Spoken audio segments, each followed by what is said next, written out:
Maayong gabi mga lods.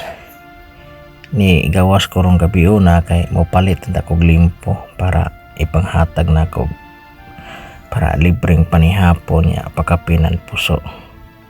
Sa mga pakahitabuha nga sa paglaroy-laroy na ko gikan Mactan Padong upon na yung basak nga Marigondon to Maribago wa magkuy nakitan nga angay tagaan mo nang nakadecide na lang ko og palit og bugas nga 5 ka kilos kay mao na po ni akong ipanghatag ugma ako ning i-upload ugma kinsay pinakadaghan og share mo'y akong tagaan.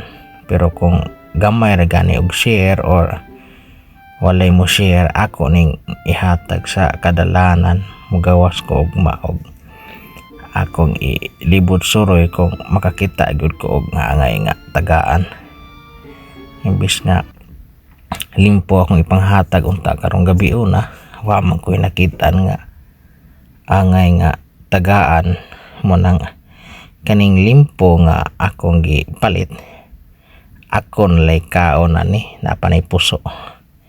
Imbis ako tang ihatag wa mo ko'y nakitaan mo nang palit na lang ko bugas para ugma na ko ihatag sa pinakadaghan og share.